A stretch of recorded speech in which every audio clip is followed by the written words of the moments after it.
begin with a prayer.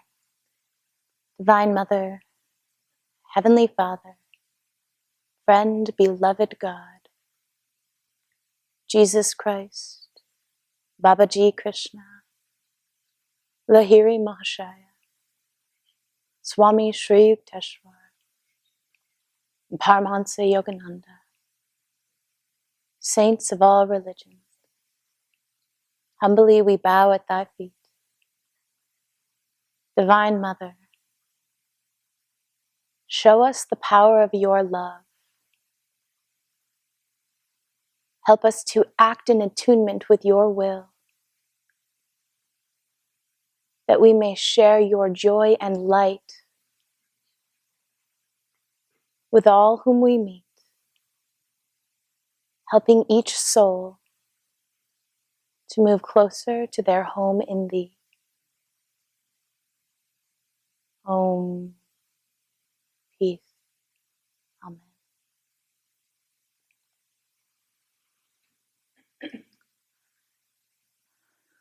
Good morning and welcome everyone. This is our second episode together talking about urban renunciation, the urban renunciate, where we will be exploring the ways that the divine is dancing through our modern culture, through pop culture, through experiences and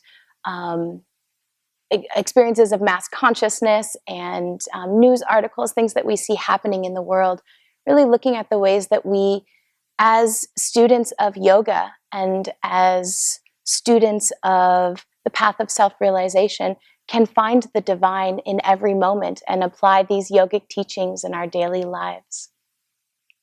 I wanted to share an experience, or rather, I wanted to share a podcast that I was listening to about a week ago. And in this podcast, there was a young woman. She is an activist working in the field of domestic workers. So she's working to help support the rights of domestic workers, people who are working as live-in housekeepers and nannies and elder care workers. And this podcast was exploring her journey from the time that she was a young woman in college up to where she is now. She's in her mid-40s. And just that process of what it was like for her to understand her calling in life, to identify with her role as an activist, and to do the work that she's doing in the world. And the podcast has a spiritual tinge to it. So the host is always asking, how does spirituality feed into your practice? How has spirituality guided you along the steps that you've taken in your life to get to the place that you are now? And she was talking a lot about the revolutionization of caring and what that means in the world, how caring can look different, and it's going to continue to evolve and look different throughout the changes that we see in our society. She was talking about how there's a growing population of people who are older, and so the dynamics of the way that we're living that's all going to change, and families are going to become more insular. You'll see multi-generational homes, just really beautiful things that she was talking about and advocating for, experiences that she had lived through in her own life in a multi-generational home. And just the joy and the strength that can come from the learning in that process. One of the things that stood out to me when she was speaking, again, her role being to support an activist's agenda, she was talking about how to ignite change. And because the foundation of her philosophy is grounded in care and compassion, she said that for her and for the people that she works with, her life's work is supporting change by the combination of power and love. And when I first heard that, I thought, wow, how beautiful. And it's true, incrementally, in terms of mass culture and our mass consciousness, it's a beautiful thought that what we're moving toward is a world where we can merge working towards the combination of power and love. But as I sat with that a little bit more, I started to think about what the definition of power means to our culture, to our mass consciousness here in the United States, but also globally. And that term power is rooted in a bartered relationship. If I have power, right, the way that we consider power to work in the world today is that I have to either be bigger and stronger than somebody else to exert my power, or if I'm in need of something, there's a bartering relationship where I'm taking something away from somebody else in order to gain power. And this is a belief that is ultimately going to, as a student of yoga, that's ultimately going to drive us further away from our oneness with the divine. Because anytime that we're looking at the ways in which we're being separated from the people around us, anytime that we are exerting energy in a way that's going to push us out and push us further away from our center, then we're losing that essence of true spiritual teachings. We're losing the essence of where our power comes from. I was thinking about the teachings of Paramahansa Yogananda and the path of self-realization, and how he is inviting us to revolutionize this definition or this identity of what power looks like. He's inviting us to understand that power sourced from outside, that power sourced from that bartering relationship where I have to take something in order to be bigger or stronger and more powerful than those around me, is not the true essence of power, but rather that power comes from within. And as I was reflecting on the words that I'd heard in this podcast, where this young woman was advocating for a future that was igniting change through the combination of power and love, I thought how close we are, and yet so far, from the true source of power, which is understanding that power, it's not the combination of power and love, but that power is sourced from love. That our power in the world, our ability to succeed and be strong and be successful in whatever ways we're trying to be successful in the world, it doesn't come from combining that need that's driving us outward, that bartering, with love, but rather from acknowledging that you are love, that power is love. And when we love, when we share love, and when we share joy and compassion in the world, when we take out and we eliminate any sense of separateness in the motivations that we have as we act and think and move through the world, we're tapping into our source of infinite power, because our power comes from God. Our power comes from living in love. Swami Kriyananda talks about the way that he experienced this power of love from his guru, and for most of us from our guru, Yogananda. He talks about the way that Yogananda has a bhakti spirit, meaning that the way that he relates to the world is through the heart. And there's a softness and a joy and compassion in the way that he exchanges his energy with his disciples and with the people that he is teaching. But Swami Kriyananda is also very adamant to always explain to us the power of that relationship, the power of this guru. And a story that he tells is that Yogananda one night was giving a talk, and in this talk, he was discussing something that was a little bit of a political line, and he was talking about how the wealthy need to be helping the poor, and Yogananda actually named the names of some wealthy people and talked about how he felt they should be doing things differently. And that night, as Yogananda was walking home, one of his devotees said, "You shouldn't walk home alone. Some of the things you said might have rattled people." And Yogananda fearlessly walked forward and said that he was fine. And as he was walking home that night, a man actually confronted him and wanted to harm him.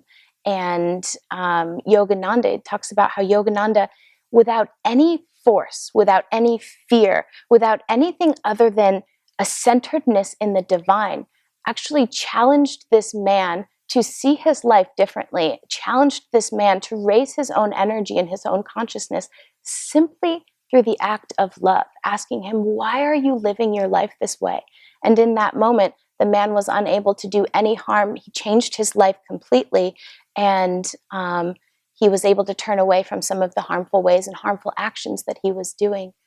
And the story is so striking for each one of us because there was no sense of martyrdom. There was no sense of I involved in that moment with this great yoga teacher, Paramahansa Yogananda. He was sourcing that power from within. He was sourcing that power directly from God. And in that reality, all that this other person could experience, all that this man experienced was love. At the root of everything, there is only love. And when we tap into that flow of the divine, when we tap into that flow of divine love, then we don't have to be bigger and stronger than the people around us. Our power becomes limitless. In the books, Affirmations for Self-Healing, which is written by Swami Kriyananda, every week there's a different affirmation, and there's a prayer and a little summary that goes along with that prayer and an affirmation. And I looked at the affirmation for power last night, and the very last line of the summary that comes before the affirmation talks about the power of the saints and how spiritual saints and sadhus, people of great spiritual magnetism, are extremely powerful. And the words that Swami Kriyananda gives us is, he says that their power is rooted in true love. Let me make sure it's so beautiful, I want to say it right. Their roots lie buried in the soil of true love. So he's talking about power, and he says the root of their power lies buried in the roots of true love. Isn't this such a beautiful thought for all of us to move forward with as we're thinking and acting and moving through the world? Yogananda's told us that the highest prayer that we can, one of the highest prayers that we can pray is, I will reason, I will will, and I will act. But guide thou my reason, will, and activity toward the highest good in all. What does it look like to move through the world rooted in true love, buried in the roots with the source of our power, the source of our compassion, rooted in true love, buried with the roots of true love? Looking at what this can mean for each one of us, Swami Kriyananda is a beautiful example of this in the world. I was thinking about the story when in 1976, there was one Ananda community. It was in the foothills of the Sierra Nevada mountains in California. And this is where all of Ananda has spread around the world, and there are communities and meditation centers all over the world. But in 1976, there was one Ananda community. And at this time, a fire came through the village, the community where all of these devotees were living and serving together. And it destroyed practically everything. There was one building that was left standing, but most people lost everything that they had. And in an investigation of what started the fire, it was discovered that a faulty county vehicle had backfired, and that's what had started the fire. And so there was an opportunity for those people who had lost their homes in this fire to sue the county in order to gain some money back and hopefully rebuild what they had lost. And Swami Kriyananda made the decision not to pursue a lawsuit with the county. He told the county that we are not going to take from our neighbors, that rather we are going to find the strength from within to rebuild our community. And this is such a perfect example. It's a moment when power was being offered in the material world, right? Here's an opportunity where we could come together and say, I need to take this. This is now mine. I deserve this. This is my power. I'm going to take this money and rebuild.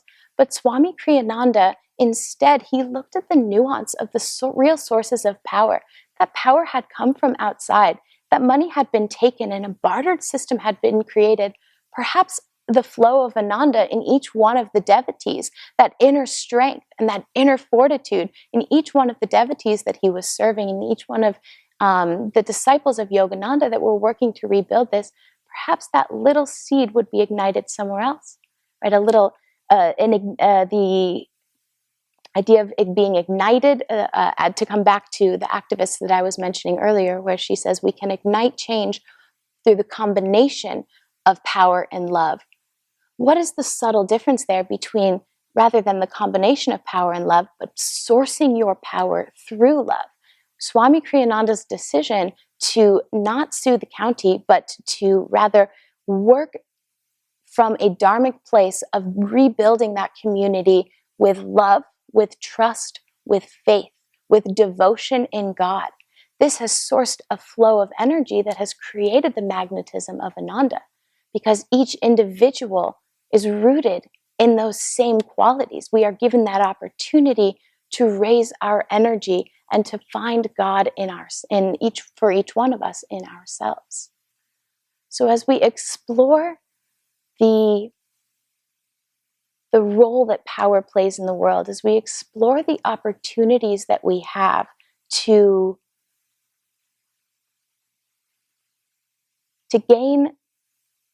move through the world and make decisions and work,